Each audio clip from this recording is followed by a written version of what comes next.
Hi, everyone, and welcome to episode 87 of Marketing Corner Podcast. Woo! Woo, woo, woo, woo. For anyone. There it is. Yay! Yes, yes! That's my girl right there.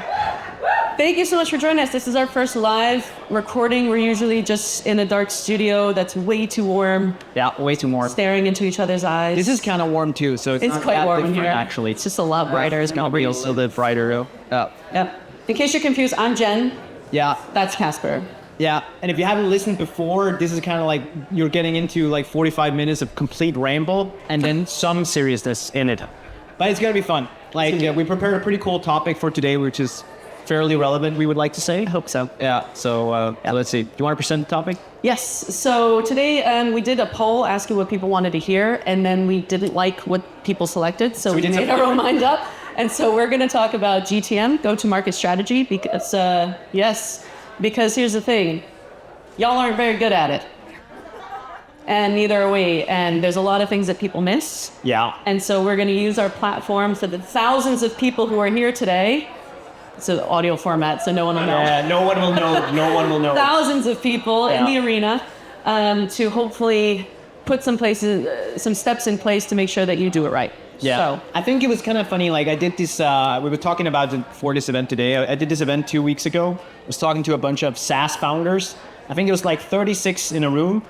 First of all of them were male, which is quite problematic. We need really to change that. But secondly, it was really interesting because like all of them stood up and said, 9 out of 10 of them stood up and literally said, hey, my biggest pain point right now is go-to-market. Like, I don't know what the fuck to do. Yeah. Sorry for the language.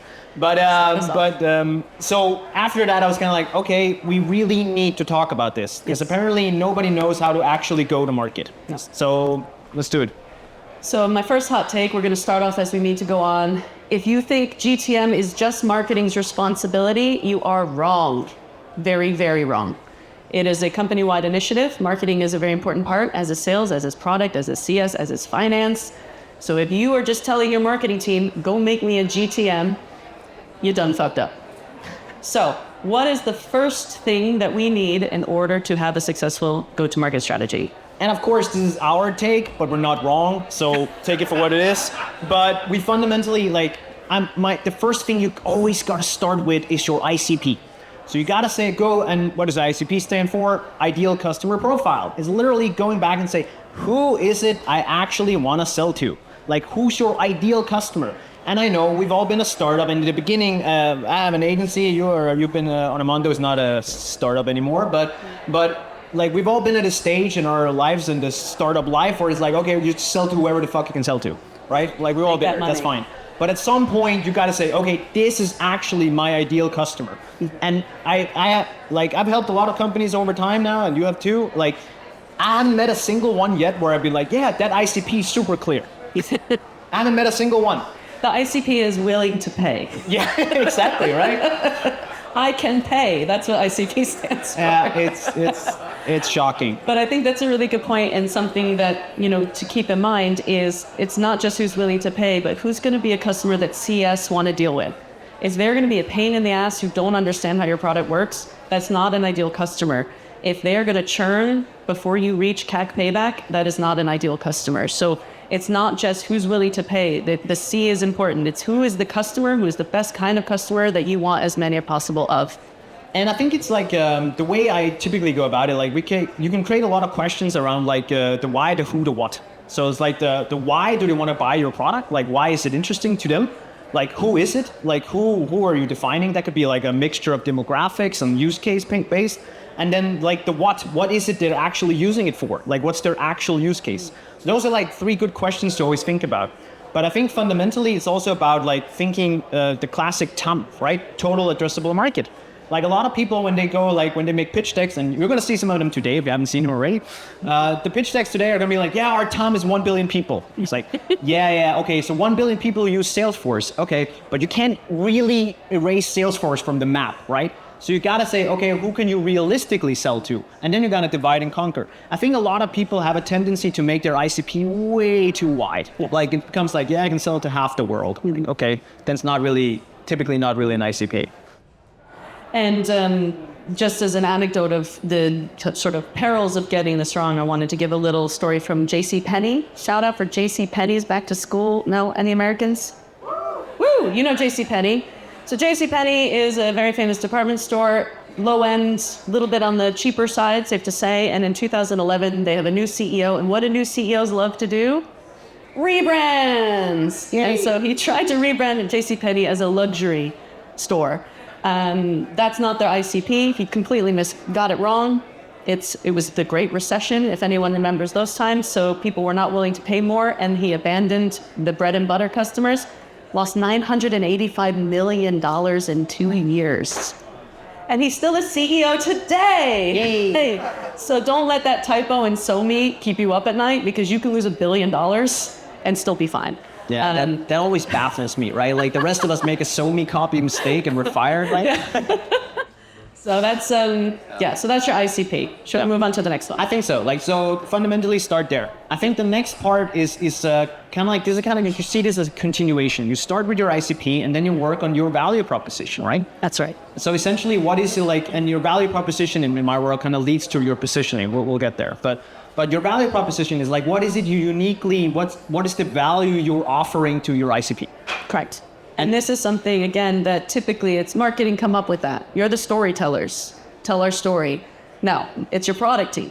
Your product team is going to tell you what is the value that we bring, what is the problem that we're solving. Your CS team is going to then validate that from talking to customers. What do they love? What do they not love? Your sales team are going to validate that through the feedback that they get from prospects, the objections that they get, who loves the product, who doesn't, where they see value. So it is, again, it's another team effort. And marketing, of course, is going to do testing messaging, seeing what resonates. But asking your marketing team to do that, if you haven't put the other things in place, is basically shooting in the dark. Yeah. Setting us up for failure. I have a good question I usually ask, and it's kind of like it originates from my growth hacking background days. It's more like if my product, the product you're trying to sell or your company cease to exist tomorrow, what would you miss the most about it? Like that's actually your value prop. So that's the question. It's actually that easy. Go out and ask your customers, if you already have customers or potential customers or something similar, then ask them, okay, if we cease to exist tomorrow, what would be the thing you would miss the most? And that's usually when that's actually the real pain point. It's like, oh God, I love this small little feature here, or I like this thing about your tool or whatever. Yeah. And one thing also you can do is go through reviews. If you go through your reviews online, what is the common, I like to go through and what are the common trends? What are things people are really positive about? Of course, you want to also look at the negatives and how can we improve, but that'll tell you what people love about your product. Yeah, I totally agree.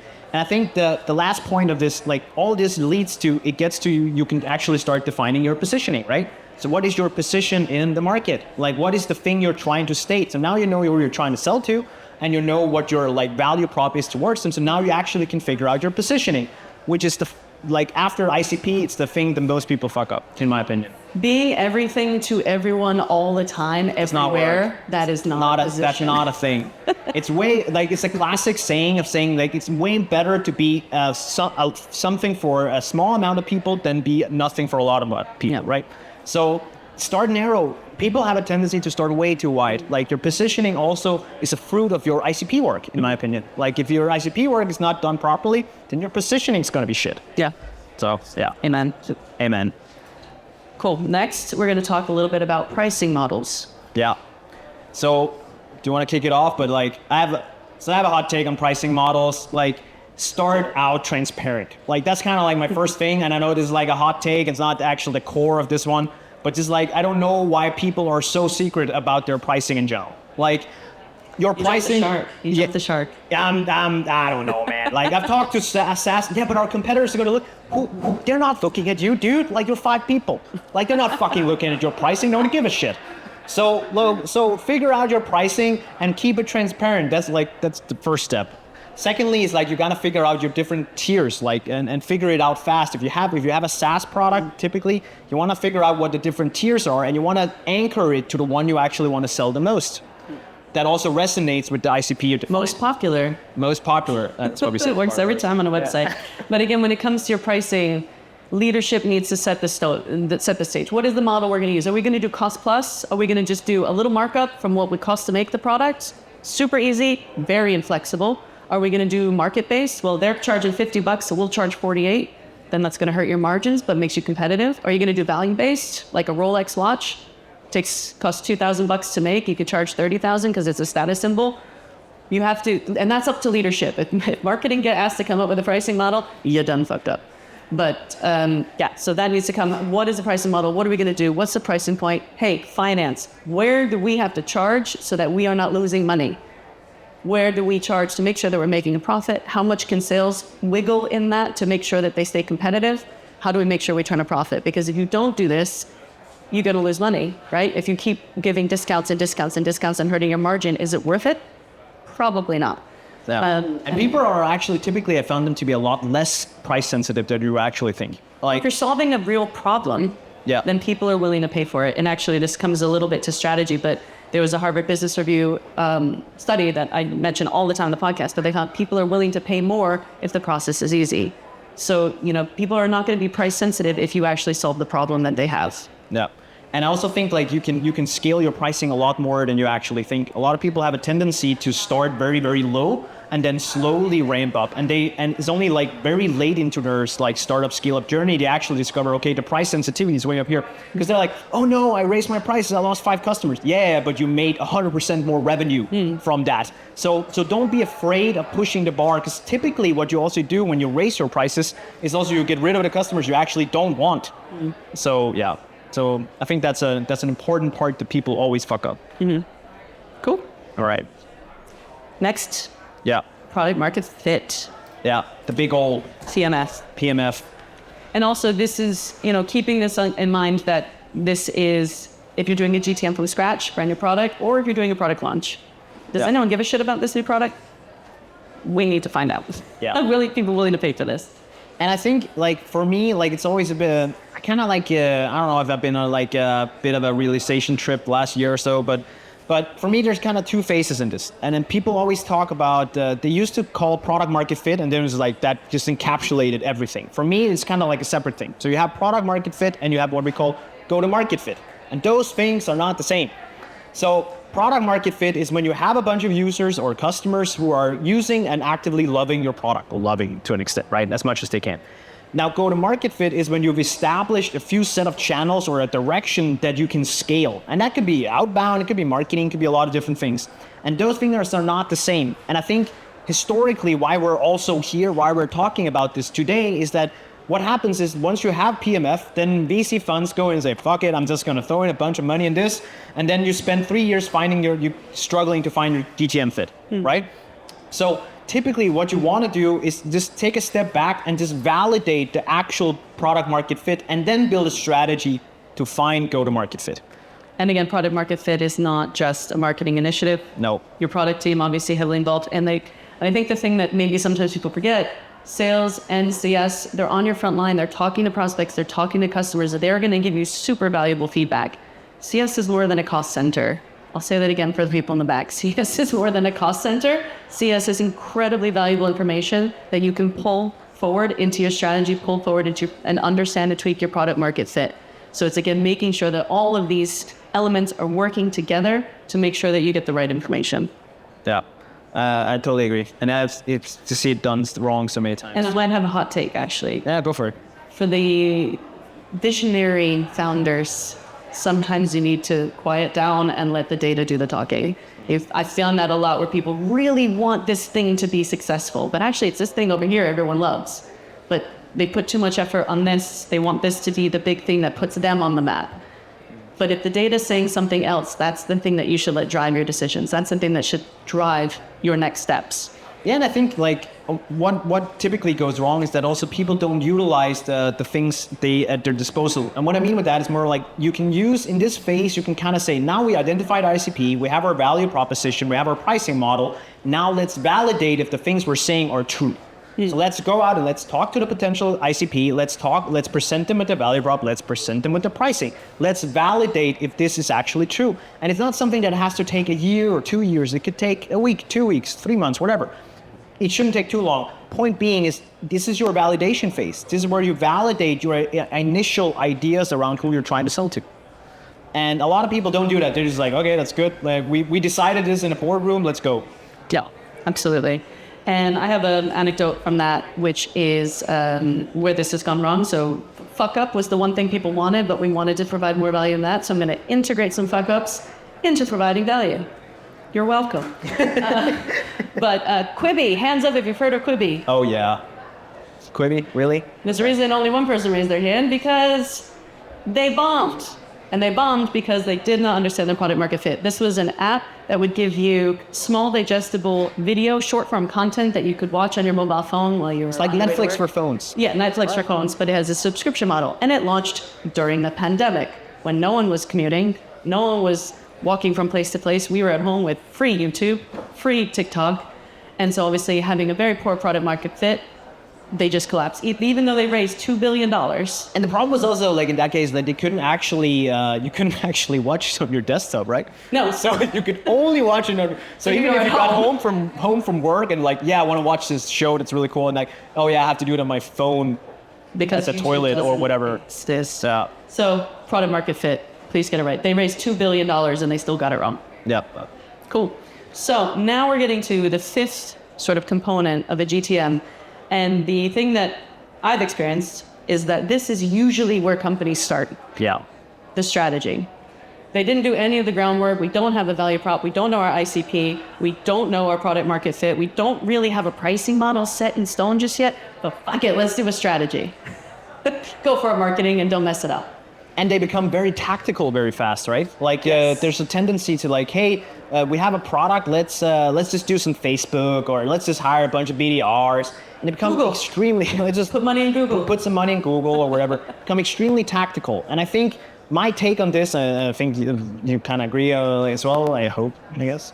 But it's more like we start with the strategy. From that, we kind of define the motion. And what I mean with a motion is more like, you can say you have like, here's my marketing strategy is demand generation. Let's put it out like that. And then you could have like a motion that is to do account-based marketing. Let's say that's your motion. And then on a tactical level, then you decide to, okay, I'm going to do LinkedIn ads, or I'm going to have salespeople attend events or whatever.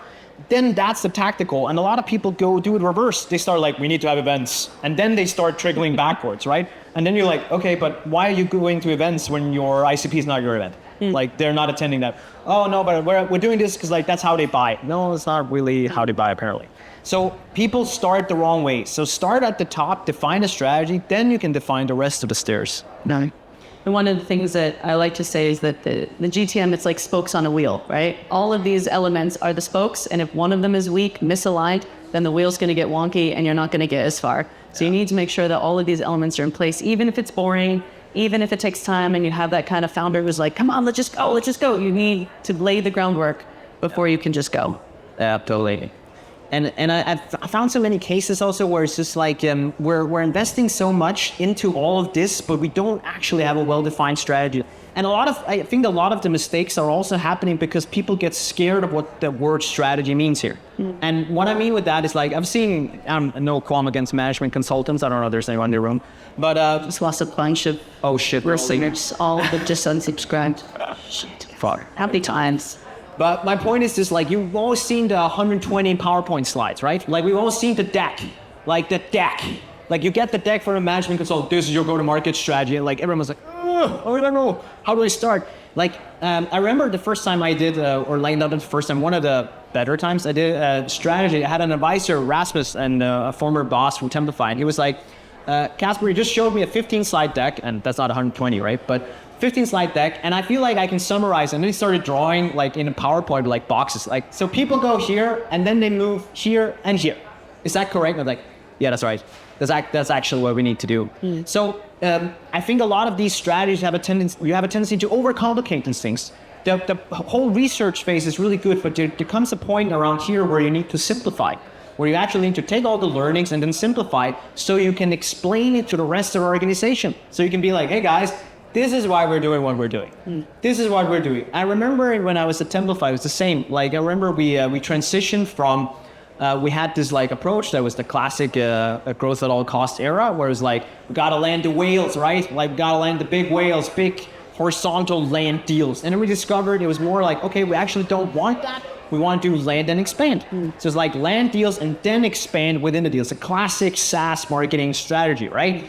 And the first time I heard about it, I was like, I don't know what's, and then they explained in one visual, like, hey, here's the whale we went for before, now we're doing this instead. I was like, now I get it. And that's the point. And I could see like across the room, like you know the feeling when it clicks. Yeah. That's the feeling you want to make sure your organization, it needs to click for that. You need to make it so simple that you can explain it to your mom. And my mom's smart, but yeah. Well, I think also the thing to remember too is strategy is not just a marketing strategy. Yeah. You also need your sales team. What are the quotas going to be? How are we doing sales? Are we doing partnerships? Are we doing resellers? Are we doing direct sales? What is the process? They go to a BDR and then from a BDR to an SDR to an AE. So the sales team and your VP of sales, your head of sales needs to come up with the sales side of things, but it needs to work with marketing as well. Where are we giving those inbounds to? How are you going to treat those inbounds? Maybe we need an SLA on how quickly you reach out to those inbounds. There's a lot of working with sales. Then you also have to pull in your product team. Maybe you offer a free trial. Well, that's not something that marketing or sales can really control. It should be coming from the product team. Maybe you're going to gate certain features, so you need product pulled in as well. How are you going to onboard them? Then CS is in the room. So again, we have to get away from this, like, marketing is doing this shit over here. Planet marketing, we're over here doing this, and then people are like, what are you doing? But literally, like, take an example. I was talking to a VP of sales earlier today from a pretty big scale up here in Copenhagen. And the person was saying literally, like, I was like, so what's your ICP? I was like, yeah, we're not really sure. Like, we're not really sure. And that just means if you don't have nailed your ICP, and that goes all the way back, then this part of the strategy, you should never be there. Like, you're not ready to do that. No. Like, so this all trickles down. Like, do your ICP work, do your value proposition so you know who you're targeting. And then, then that's also, and we'll get to the next point now, that's also how you get sales and marketing alignment. Speaking of which, like, alignment across the organization with a classic one, right?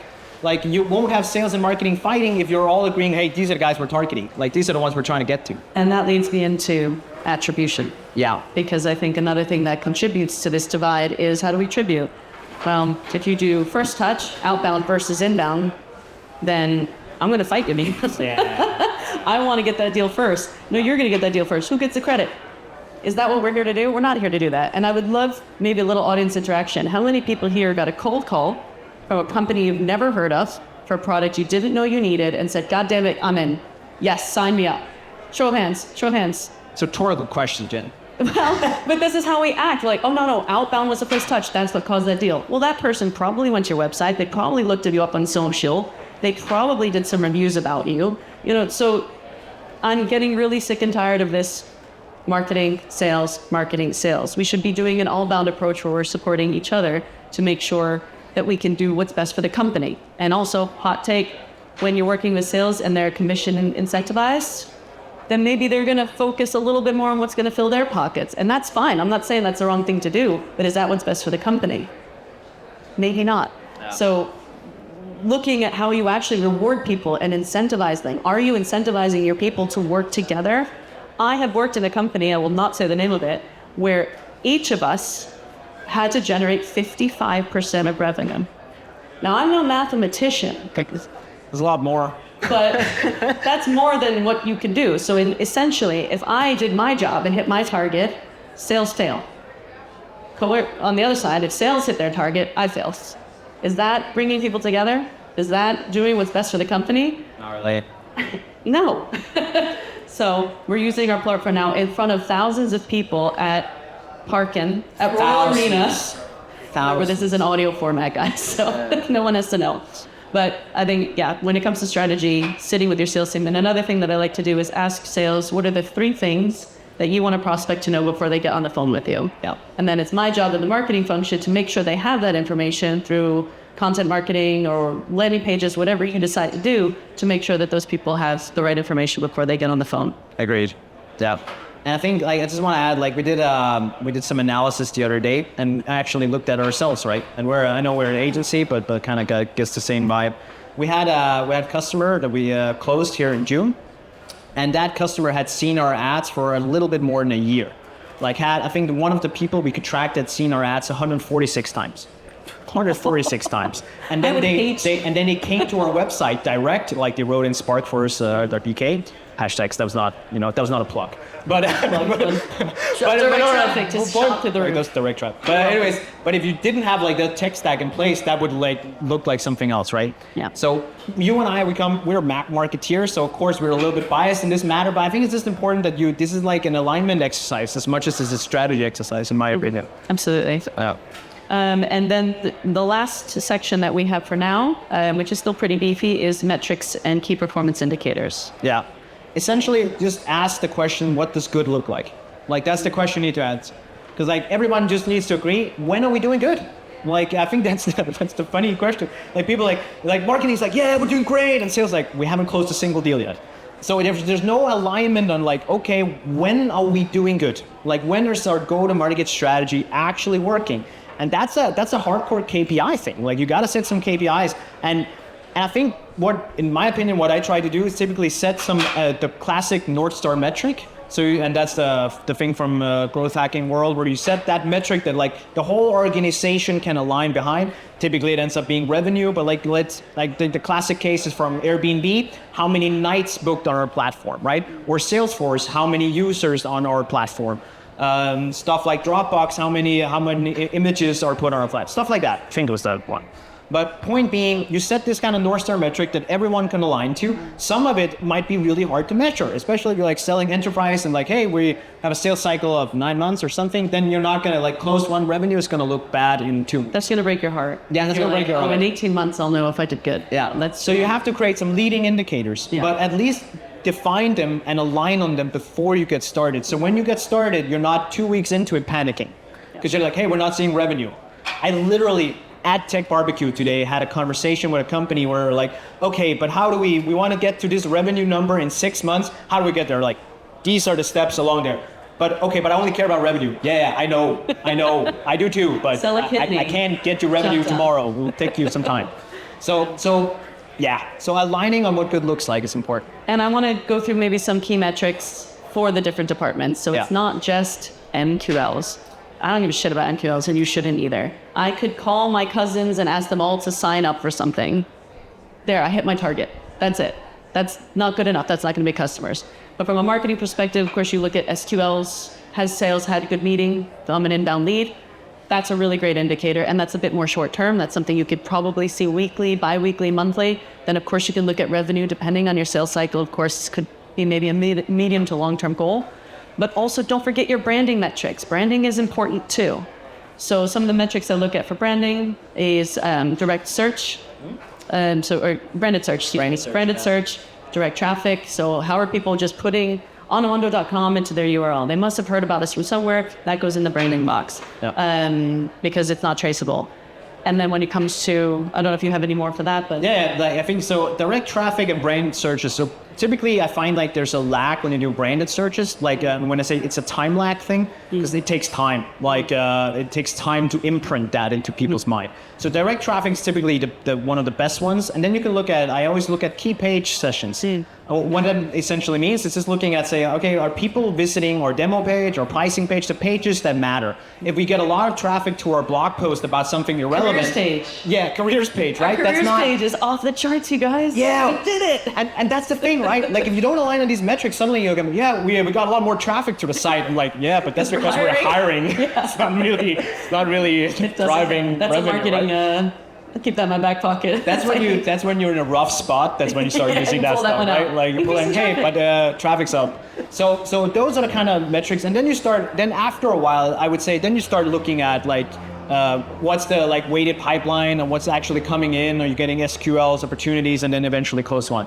I think I want to add a point you made around MQLs, because I had a few chats about it. Is this where we fight? No, it's going to be cute. Is this where we fight? It's going to be funny. Don't worry about it. All right. It's not that bad. I think it's just from my perspective, like MQLs are not the problem. The definition of MQLs are the problem. How people use them. It's an email. Like, yes, exactly. I got an email. And that's the problem. Sales, here are some emails. Yeah, that's the problem. That's when we say the NMFP, not my fucking problem. Sales, I hit my target. Here you go. And then sales get those emails, and they're like, well, what am I going to... 15 minutes, by the way, and that was... Yeah, straight. Cool. Thank you, Linda. Yeah. But then sales get it, and sales have to hit their targets, so what are they going to do? They're going to cram these poor fit customers into that box to go, Yeah. okay, I hit my box, not my fucking problem. Enjoy, CS. Yeah. Have fun onboarding that. And CS are left holding the bag. And then we wonder why churn is high. And then people go on social media and say you're a pile of shit, and that makes marketing harder. No. Not that that's ever happened to me before. But Of course it has. of course it has. So it comes again back to ICP, making sure you have the right people. Yeah. But also I think some product metrics that are really interesting. Yeah. Also, just to include in here is engagement on the app. Yep. New feature adoption, what features are people using? Because that's also going to validate your product market fit. What is the feature that everyone's signing in on? What's the thing that everyone's using? What's sticky? Again, having that data is so important. And we talk about this on the podcast, what we call the HIPPO, the highest paid person's opinion. And unless you have data, that's going to win every single time. The highest paid person's opinion is going to decide for you until you show up with the data and say, actually, this is the thing that people like. This is the thing that people are signing up for. This is the thing that's generating revenue. And I'm going to give a little anecdote, Go for if it. I may. I've used this before. How long, like, can I ask you a question though, before you go there? How long, have you ever been the hippo in a room? Have you ever sat in a room and felt like you were the hippo? No. Sorry. That's for a different podcast called Women in Tech. But seriously, have you ever reflected on it? You ever been like, I was actually the hippo in this room? Like, Possibly. Yeah, possibly, yes. Okay. But I do also meet with, senior management a lot, and I'm just, yeah, do you feel fair this? enough. How do you feel about this? We're also marketeers, heavily underpaid, so yeah. no one wants to listen to us. Yeah. Yes, my little anecdote, Yeah. speaking of Hippo. So I worked at a particular company, won't mention their name, but their brand color is purple. And so they wanted all the buttons to be purple. And we A/B tested purple and green. And we saw 5% conversion increase on a green button. There's lots of studies you can read about how green makes you go and green makes you feel happy. Another podcast. And so he was like, I want all the buttons purple. And I was like, okay, and that's going to be bad for me because my conversions are going to go down. So I actually had him in writing. I said, please put in writing that you are happy for a 5% drop in conversion rate if you get your purple buttons. Purple matters, man. My brand is purple. did. You're not going to get He me to did. disagree here. In his defense, he did sign that. I don't remember whether we saw conversion rate, but I was like, this is the hippo. I'm combating the hippo with data. The hippo still won, but at least I covered my ass. Perfect. But I think that summarizes a little bit also like the whole idea of doing this exercise. So if you do all these 6 steps, please, then you get to the point where at least there's some clarity on around what you're doing. Because a lot of, especially startups, but also scale-ups, like as I said, but then if there's no clarity around these things, then it becomes a hippo decision, right? Then it becomes that person, the founder or whatever it is. I want to say a hippo decision is better than no decision. Exactly. But not the best. But it's still not the best, right? And you can get quite far with that. I think a lot of people have a tendency to fear a founder's opinion. Like typically, like what I've seen so far is also that a lot of the best people to sell the product are the founders, right? The founders are the best people to sell the product, and typically they understand the customers best. So for a long time, it is quite good to listen to the founder or the original, but there comes a point where it's not enough anymore, and it doesn't just work in one brain. You need to map it out. Do a fucking PowerPoint deck or whatever, right? Yeah. If you listen to our Learning How to Learn episode, write a lot of notes and expect everyone to read them. So 6 Notion pages. No? Yeah, don't do that. Don't do that. Yeah, don't do that. Yeah. Okay, I think we're coming too close to an end here because we're also running a little bit out of time, but I kind of want to summarize a little bit. Yeah. So 6 steps. Start with your ICP, ideal customer profile, identify that one. Do you want to do 2? Oh, 2. Value prop. Value prop. This. I'm looking at my notes. Value prop. What do you do? Who do you solve? What problem do you solve? For Moon. Yeah. And this, again, I'm going to say this until I'm blue in the face. This is not a marketing initiative. This is an everyone initiative. Product team has a lot of input in this and should be part of the conversation. Yeah. And step number 3, talk about pricing. Like figure out your pricing model. And essentially that comes back to your model in general. What's your model of selling? Like if you can't figure out your pricing, your customers are not going to buy, and you can't really validate your next step, which is your product market fit. And not to take us too much off track, but debate time. Okay. Pricing on a pricing page. How many do pricing on a pricing page in a room? If you have a product? 1? 1.5 We weeks. used to, then we didn't, then we did, then we didn't, then right? Right? Yeah. Why? Like, I need to ask here. Okay, Why? I'm gonna play devil's advocate. Yeah. As a consumer, that's what I want. I want to know how much you're gonna charge me. I want to know because I think it's very silly that we think we're the only people are looking at. Anyone doing their due diligence is getting RFPs from 3 vendors, 4 vendors, 5 vendors, and the first thing they're gonna look at is your features and your price. How much are you gonna charge me? If you're too expensive, goodbye. But if there's no price, goodbye. Right? I mean, from a consumer. So I want to see a price when I'm buying something. But as a marketer, I've also seen that when you put a price on something, it doesn't give an opportunity for market-based or value-based pricing.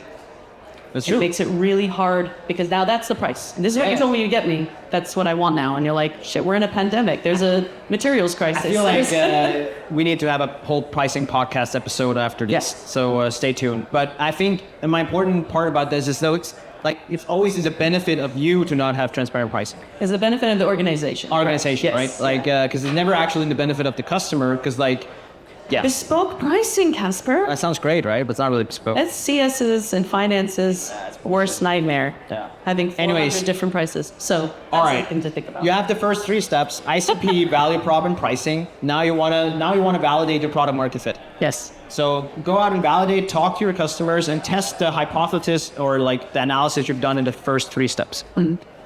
Essential. Yes. And listen to your CS team, listen to your CS team, sales team, anyone who's on that front line. We marketers, we're not on the front line. Typically not. We're not, unless you're doing focus groups and things like that, of course you are, but for the most part, it's sales and CS who are talking to people, take their feedback. And one of the things I used to do when I worked at Plan Day was we would have sessions with CS. Yeah. What are people saying? What are people talking about? How are they talking about us? And then they would help us write our ad copy. They're like, no, people don't care about that. Say this. Exactly. And that was really, really helpful. And if you operate in multiple languages, your CS team are chef's kiss when it comes to translating things for you in a way that the customers speak about it. Yep. And that's going to resonate. Jen has a huge crush on CS teams. I love CS. Fucking. And is there anyone here from CS? They're Well, not in the screw room. you guys. You don't even come and support me, and all I do is talk about how great you We'll are. expand. We'll call it Marketing Corner CS. Anyways, but so next point, after you're satisfied your CS team, no joke, but like the last 2 ones, do the strategy. Now you have all the prerequisites to actually do the aligned strategy. So make a proper strategy. Define your strategy, define your emotion, and then you define the tactical elements of it. So that could be whatever it is, social media, outbound, it could be partnerships, it could be whatever. You need to have the strategy in place first. And last but not least, what does good look like? Yeah. And think short term, medium term, and long term.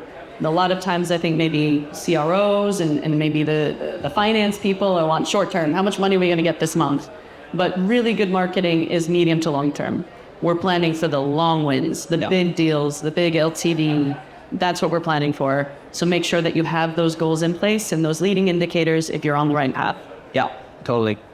So I think that note will round it off. Well, we still have 9 minutes. Okay, but then let's do a few questions in the room. Yes. Does anyone have a question? Well, that's so random. People are gonna ask questions. What's that, Christian? You had a question? Yes, you there in the blue shirt. I have a question. Yes. How would you approach branding and marketing for a company that doesn't even sell their product yet? Like, we're a startup, we have our product, but we're not selling, and how would you approach it? Validate it. Like so doing all the exercises. Like I think a lot of people have a tendency to have like you need to have solid data on every part of the step. You don't need that. Like a lot of it is guesstimates. Like if you haven't sold the product yet, you don't know who's going to buy it. You have a guesstimate, and that's way more qualified. But do the exercise of asking these questions and then trying to segment it out first. So the ICP part of it, you should still do. The value proposition, you should still do. So do all those and then write it down. Once you written it down, then validate it.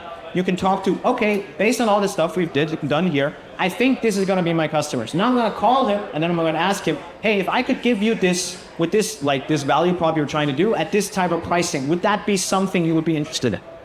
That's your validation. That's how you validate if you actually have something you can sell.